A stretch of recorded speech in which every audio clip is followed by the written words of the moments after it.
Kita sekarang ke virtual dan di sana sudah banyak sekali peserta yang masuk di virtual. Namun saya tertarik, ini juga sama dengan psikiater. Beliau seorang dosen psikologi di Universitas Diponegoro. Beliau adalah psikologi ya. Iya, Dr.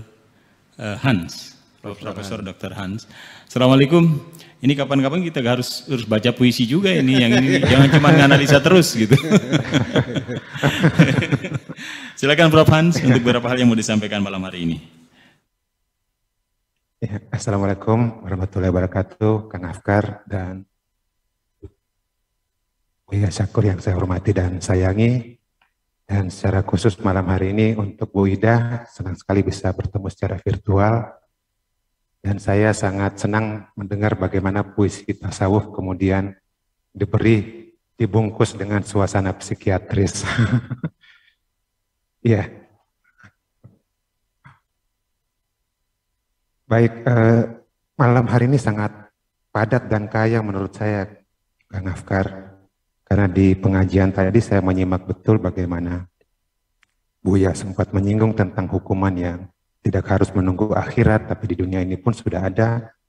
Lalu kemudian masuk ke dalam kesadaran akan dosa, ternyata ada dosa-dosa yang kita rasa bukan dosa, tapi ternyata itu dosa yang serius seperti komplain dan merasa memiliki. Nah ini kan peristiwa psikologis yang ternyata berdampak serius bagi ketenangan hidup kita sendiri. Dan untuk malam hari ini mungkin saya tambah sedikit tentang puisi yang dibacakan tadi. Berapa waktunya Kang Afkar biar bisa ya? Malam ini ditambah Bang. Tuh, Buya sudah siap menambah waktu. Baik. Iya, malam hari ini banyak sekali poin yang saya tangkap mulai dari cerita tentang tokoh sentral dalam puisi ini yang ditinggal oleh wanita yang memilih dengan pria lain yang sudah beristri. Lalu ada serangkaian derita yang dialami seperti hamil dan kemudian harus menjalani operasi sesar maksud saya, lalu bayinya meninggal. Lalu berusaha ditemui tapi hilang jejak, sampai akhirnya pertemuan itu cukup menarik di suatu perjalanan siarah seperti itu. Dan wanita ini dalam rangka dikisahkan di sini penebusan dosa, dan prianya dalam rangka mendapatkan aspirasi ya mungkin Bu ya kalau istilah lain untuk saya nggak tahu ya aspirasi apakah ini memang jodohku dan seterusnya itu ya. Dan menarik sekali bahwa ditutup dengan kisah yang biasa seperti Buya sampaikan di puisi-puisi lain, selalu mengajak kita berpikir di ujungnya. Dan sekarang saya mungkin masuk ke beberapa poin psikologis yang saya tangkap. Yang pertama itu keterbatasan kata-kata kita. Ada yang bisa diakses dan ada yang tidak bisa diakses oleh kata-kata dalam hati manusia, yang oleh Buya di sini disebut sebagai bagian terdalamnya hati itu atau palung hati manusia, yang kadang-kadang nggak bisa terwakilkan oleh kata-kata. Jadi kita nggak diajak untuk tidak merasa sok tahu orang lain, sok mengerti orang lain. Ada dimensinya yang seperti di luar jangkauan kata-kata itu sendiri. Lalu perbuatan itu penting sekali dalam pertemanan, dan dalam cinta perhatian itu juga sangat penting. Jadi dua kata ini diangkat di sini, perbuatan dalam pertemanan dan perhatian yang memberi warna pada cinta, membuat cinta itu hidup karena perhatian itu. Lalu hidup ini terlalu singkat untuk bersandar pada orang lain. Kita diajak untuk berani mengandalkan diri sendiri, karena kalau bersandar pada orang lain kita hanya ketemu pada dua nuansa. Ada yang suka dengan kita, ada yang nggak suka. Nah yang suka ini seringkali mengangkat kebaikan kita, dan yang nggak suka ini seringkali menyoroti sesuatu yang bernuansa kebencian. Lalu diam sebagai wisata mendapatkan solusi ini menarik sekali buat saya. Saya ingin berhenti di sini, diam sebagai wisata mendapatkan solusi. Dalam psikologi itu memang ada teori tentang bagaimana kita sampai pada keputusan yang mantap. Ada tahapannya, mulai dengan persiapan, dan yang kedua inkubasi. Kita menenangkan diri, istilah kami itu inkubasi, menenangkan diri, dan setelah tenang itu kita dapat bahasa psikologinya itu iluminasi, rasa terang dari dalam. Dan terang itu keluar dalam inkubasi atau kesendirian sesaat itu. Nah, setelah itulah baru kemudian kita bisa mantap dalam mengambil keputusan. Dan di sini istilahnya sangat menarik buat saya, itu wisata, diam itu wisata mendapatkan solusi. Lalu daya tarik itu seringkali dalam perjumpaan kita, di awal itu ada daya tarik. Tapi kemudian itu akan disusul dengan kebosanan kalau berulang terus seperti itu. Tapi kemudian yang mungkin saya mau tanyakan ke Buya, ada kalimat yang saya rasa menggantung di sini. Setelah itu disusul dengan pernyataan, hidup itu dungu. Nah, dungu ini apa yang dimaksud nanti kita. Terus kebutuhan wanita itu nggak sebatas yang kita sebut cinta, perlu ditambahkan sesuatu yang sangat krusial malah. Tanpa ini cinta itu garing. Dan sesuatu itu adalah kejujuran dan perhatian. Ini ingredient, bahan paling penting dari cinta, kejujuran dan perhatian. Dan ini rupanya nggak didapatkan oleh wanita ini, lalu itu berdampak kepada rasa sakit yang sangat-sangat dalam ya, dialami oleh wanita ini. Tapi menariknya dia memilih tutup mulut atau diam. Dan ini adalah langkah darurat yang patut dipuji. Tidak banyak orang bisa memilih jalan ini ketika dalam sedihnya, dia diam. Mungkin diam ini dalam rangka menemukan solusi terbaik seperti yang diceritakan sebelumnya, diam itu wisata mendapatkan solusi.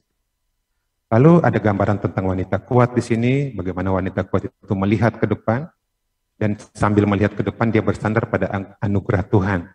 Dan dia juga menghindari pertikaian, yang kemudian ditambahkan oleh puisi ini sebagai, ya paling nggak bisa jadi sedekah jariah.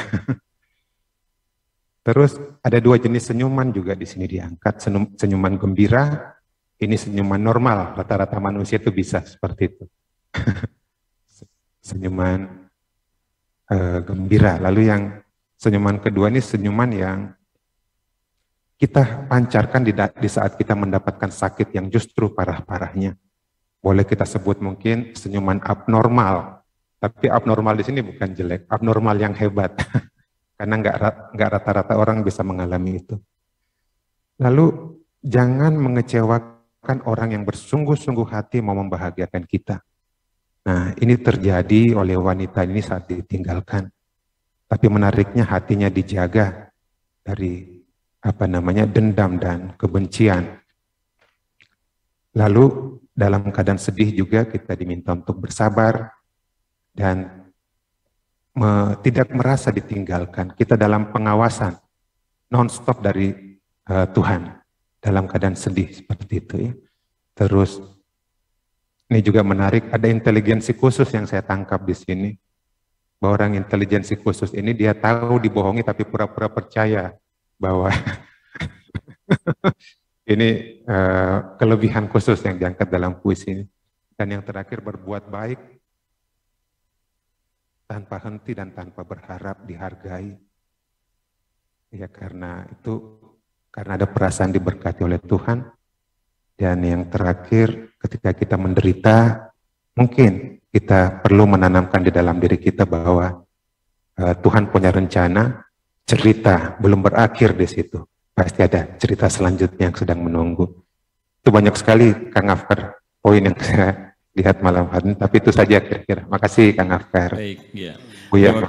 Terima kasih Prof. Han. Seperti biasa kalau Prof. Han sudah menganalisa sebuah gelombang cinta, maka akan semuanya disapu habis. Tapi ada dua pertanyaan kunci saya mencatat bahwa yang disampaikan oleh Prof. tadi, diam sebagai wisata. Kalau Prof. tadi menjelaskan secara psikologi, nah ini tinjauan spiritualnya seperti apa. Dan kemudian yang kedua adalah, ini yang juga disampaikan oleh Prof. Hans, hidup itu dungu. Penjelasannya Buya, bagaimana? Iya, orang diam itu bukan berarti tidak tahu ya. Iya.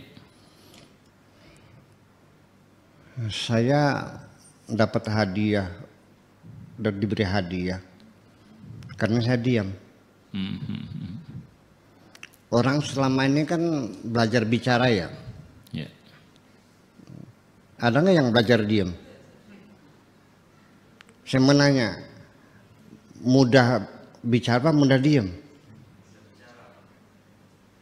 Mudah bicara. ternyata ini kita kembali kepada Al-Quran, ya, pada firman Tuhan. Nabi Musa itu ingin belajar sama Nabi Khidir. Kata Nabi Khidir, syaratnya berat. Apa syaratnya? Syaratnya nggak boleh nanya. Lah, yang nggak bertanya apa dong? Jadi tinggal bilang iya. Insya Allah kuat deh. Dari mana kamu tahu kuat? Kamu belum berpengalaman. Dikiranya diam itu mudah dikiranya. Syaratnya kamu tidak boleh bertanya. Diam. Ada anak lewat dibunuh. Menjerit-jerit Nabi Musa kan, kenapa kau bunuh ini? Kalau kau kan dosa besar ini masa anak dibunuh? Katanya mudah diam itu. Ternyata ngomong juga. Udah pulang aja deh. Innaka lan tastati'a ma'iya sabra. Enggak bakal bisa kamu dengan saya nih. Udah. Ternyata diam itu susah kan. Iya, orang-orang yang berjiwa besar tuh yang pandai diam tuh. Ternyata kemudian naik kapal, dibolongin lagi kapalnya. Nanya lagi, kenapa kebolongin? Ini kapal orang masa dibolongin?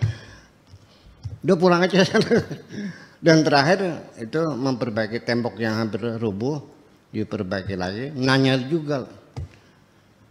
Ternyata ya itulah. Itu sebagai pembuktian bahwa ternyata diam itu tidak mudah. Jadi kalau orang bisa diam, itu orang hebat namanya. Makasih gitu aja.